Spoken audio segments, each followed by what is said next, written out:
నేను మీ సిద్ధనారాయణమూర్తి. కిడ్నీకి సంబంధించిన ప్రాబ్లమ్ వచ్చిన వారు ఏ ఆహారం తింటే మంచిదని చాలాసార్లు నన్ను అడుగుతూ ఉంటారు. పుస్తకాల్లో రాసినట్లు లేకపోతే మన ప్రాచీన గ్రంథాల్లో ఏ విధమైనటువంటి విషయాల్ని వ్యక్తీకరించాడో దీనికి గురదాలు అంటారు. గురదాల సమస్య వచ్చిన వారికి, కిడ్నీల సమస్య వచ్చిన వారికి ముఖ్యమైన ఆహారం తేలికగా ఆహ్, కిడ్నీలు అరాయించుకునే శక్తి ఉన్నటువంటి ఆహారం తినడం చాలా మంచిది. దీనిలో పాత రకమైనటువంటి బియ్యాన్ని వండుకొని తినటం, దాన్ని కూడా పక్వం కూడా బాగా ఉడికిచ్చి, బాగా మెత్తగా ఉడికిన తర్వాత దాన్ని ఆహారంగా తీసుకుంటే కిడ్నీ సమస్యలు తొలి దశలో ఉన్నవారికి చాలా ఉపయోగపడుతుంది. అంటే డయాలిసిస్‌లో ఉండేవాళ్ళకి డాక్టర్లు అన్నీ చెప్తారు అన్నీ తినమని. కానీ వాళ్ళ సమస్యలు వాళ్ళకుంటాయి. రాను రాను ఏ నెలకు ఆ నెల డయాలిసిస్ అవుతున్న క్రమంలో వాళ్ళు హాస్పిటలైజ్ అయిపోయి చాలా సమస్యలు ఫేస్ చేస్తూ ఉంటారు. దీనికి మనం పాటించవలసిన నియమాలేమంటే, ఆహారంలో ముఖ్యంగా బూడిద గుమ్మడికాయ రసము బాగా పనిచేస్తుంది. బూడిద గుమ్మడికాయ రసం జ్యూస్ చేసుకొని కొద్దిగా ఉల్లి, కొత్తిమీర, మనకి దొరికేటటువంటి పుదీనా రసాలు ఇవన్నీ కలుపుకొని రోజుకి ఒక గ్లాస్ తీసుకోవడం. అదేవిధంగా ఆహారంలో కంపల్సరీగా బార్లీని చేర్చుకోవాలి. బార్లీ గింజలని బజార్‌లో అమ్ముతారు. బార్లీ అంటారు. వాటిని యవలు అనేవారు పూర్వం. సింధు నాగరికతలో కూడా దీని గురించి చెప్పబడింది. యవలు ఆహారంగా తీసుకునేవారని. మనం ఈ ఆహారం అలవాట్లు మార్చుకోవడం వల్ల కూడా కిడ్నీ సమస్యలో ఇది వస్తుంది. అంతేకాకుండా జొన్నలతోని పాయసం చేసుకొని తినటం గానీ, కొర్రల పాయసం గానీ, కొర్రల్ని 24 గంటలు ఉడికించిన తర్వాత వాటిని పక్వం చేసి అంటే ఉడికించి వాటిని స్వీకరించడం వలన చాలా భాగం దానిలో ఉన్నటువంటి ఏదైతే మేలైనటువంటి గుణాలున్నాయో అవన్నీ మన శరీరంలోకి వచ్చి పోషక తత్వాన్ని డెవలప్ చేస్తుంది. అప్పుడు కిడ్నీలో సమస్యలో ఉండేటువంటి ప్రోటీన్ లాస్ గానీ, లేకపోతే తినలేనితనం గానీ ఇవన్నీ కూడా పక్కకు వెళ్తాయి. కిడ్నీ సమస్యలో ఉన్నవాళ్ళు ముఖ్యంగా ఆహార నియమాల్లో ఆహ్, మాంసాహారం ఏదైతే జీర్ణం కాని మాంసాహారం ఉందో అటువంటి వాటిని నివారించుకోవడం వల్ల మంచిది. నువ్వులు తింటే మంచిది. అదేవిధంగా చేపల్లో చేపలలో సముద్రానికి సంబంధించినటువంటి పాంప్లెట్ అనే ఫిష్ కూడా తింటే బానే ఉంటుంది. అది మీకు పోషక తత్వం డెవలప్ చేస్తుంది. రక్తహీనత అనేది ఏర్పడుతుంది కాబట్టి రక్తహీనతకు సంబంధించి నువ్వులు, బెల్లం అనేది ఉండలు చుట్టుకొని తింటాం.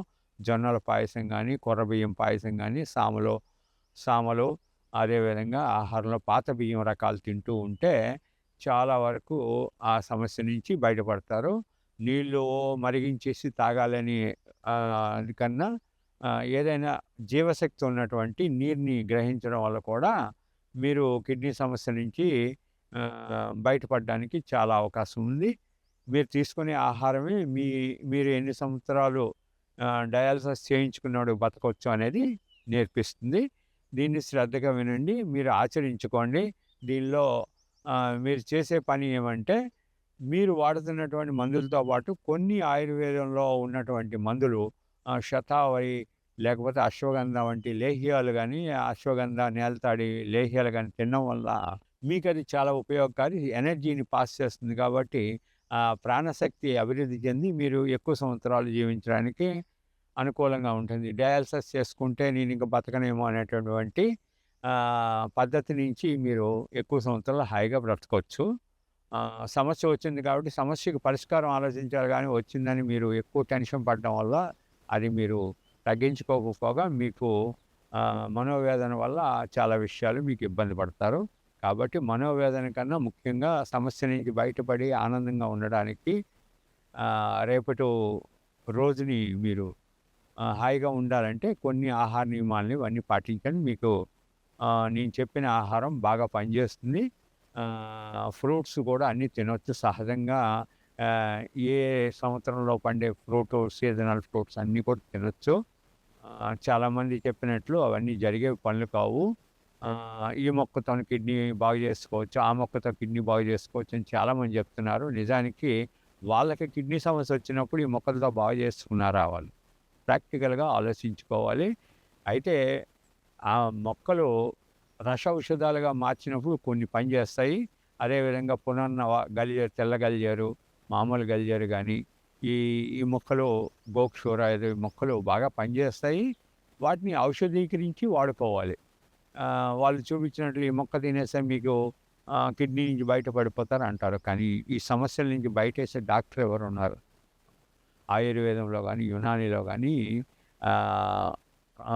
వారి ప్రజలకి అనవసరమైన ఆసక్తి కలిగించే కన్నా నిజానికి ఏ మొక్కని ఏ విధంగా ఔషధీకరించి వాడుకుంటే బాగుంటుందో దాన్ని క్లియర్గా చెప్పాలి.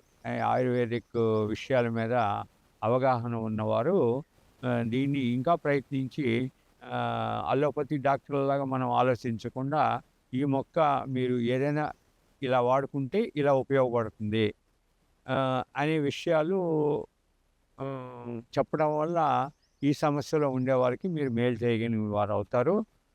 నేను మనవి చేస్తున్న విషయం ఏమంటే డాక్టర్ మరొకసారి ఫలానా ఔషధాలు ఫలానా దానికి ఇప్పుడు కిడ్నీలో ప్రోటీన్ లాస్ అవుతుంది. ప్రోటీన్ లాస్ అయ్యే వాళ్ళకి ఏ మొక్క పనిచేస్తుంది? దానికి నేలతాడి, శతావరి, అశ్వగంధ అది మొక్కలు బాగా పనిచేస్తాయి. ప్రోటీన్ లాస్ ఎందుకు అవుతుంది?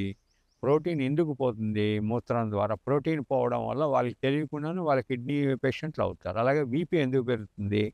ఈ బీపీ పెరగడానికి మూలం ఏంటి? ఆ మూలం వ్యాధికి మూలం తెలుసుకొని మూలాన్ని ఆ పేషెంట్‌కి వివరించి ఆ మూలాన్ని నేనిచ్చే మందులు లేకపోతే నువ్విచ్చే మందులు ఈ అహంకారం వదిలేసి మనం ఒక పేషెంట్‌ని ఎలా బాగు చేస్తే బాగుంటుంది అనేది బాగా ఆలోచించి ఈ విషయం మీద వారికి అవగాహన కల్పిస్తూ దానికి సంబంధించిన మందులు ఇచ్చి జీవితంలో కొంతమందికైనా మనం ఈ కిడ్నీ విషయాల్లో బాగు చేస్తే అప్పుడు కొంతమందికైనా మేలు జరుగుతుంది. మీ అందరికీ నమస్కారం. నేను చెప్పిన విషయాల్లో ఏమైనా దోషాలు ఉన్నట్లు అనిపిస్తే అందరికీ దోషాలని పరిహరించి మీకు అవసరమైన పద్ధతిలో ఈ మందులను వాడుకోండి. మీకు ఇంకా క్షుణ్ణంగా కావలిస్తే తెలుసుకోండి. అవసరమైనప్పుడు దీనికి సంబంధించి మీకు నేను కొన్ని వివరాలు ఇంకా పూర్తిగా చెప్పగలుగుతాను. నమస్కారాలండి అందరికీ. ఆయుర్వేద, గిరిజన మూలిక మరియు పారంపర వైద్యం చేసే ప్రతి ఒక్కరూ మా ఛానల్ ద్వారా మీ విద్యను ప్రజలకు తెలపాలనుకుంటే మా నంబర్కి కాల్ లేదా వాట్సాప్ చేయండి. మీ దగ్గర ఉన్న ఆయుర్వేద మరియు హెర్బల్ ప్రొడక్ట్స్లను మా ఛానల్ ద్వారా ప్రజల్లోకి తీసుకువెళ్తాం.